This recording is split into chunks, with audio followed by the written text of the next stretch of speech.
Bonjour, mon nom est André Pion, des fermes Roland et Sylvain Pion. Avec mon frère Sylvain, on a une ferme d'à peu près 300 hectares, une vingtaine d'hectares en foin dans les zones plus inondables. On fait aussi un tiers des superficies en maïs grain, un autre tiers en légumineuses et un autre tiers en céréales. Nos pratiques de conservation des sols, finalement, c'est tout un cycle de rotation pour nous. On part avec les céréales, finalement, qui nous permettent de mettre un engrais vert, de travailler notre sol à l'été dans les conditions idéales. On fait nos amendements, on met notre engrais vert.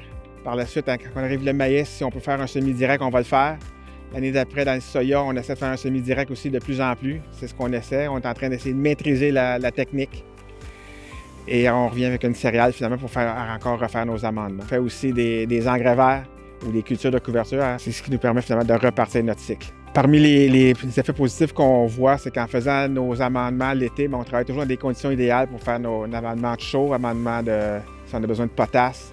On importe des fumiers pour aller chercher notre phosphore et potasse. Au printemps suivant, quand on fait le maïs, on peut ne pas sortir une machinerie lourde aller dans le champ, on peut faire un semi-direct. On dirait qu'on a diminué la grosseur de nos tracteurs, des tracteurs moins pesants dans les champs au printemps et à l'automne. Les défis qu'on a rencontrés en débutant cette approche-là, c'est qu'au départ, nos sols avaient encore besoin d'être redrainés et nivelés. Donc, dire que la céréale, au début, la première année, ça servait à faire les correctifs au niveau du drainage, finalement. Ça fait peut-être 5-6 ans qu'on a recommencé à drainer, à faire des cultures de couverture. Sur certains champs, on a un cycle ou 2 cycles de rotation de fer. On devrait commencer à voir les gros avantages. On pense que ça devrait être bon. Nos sols sont en meilleur état, on le voit.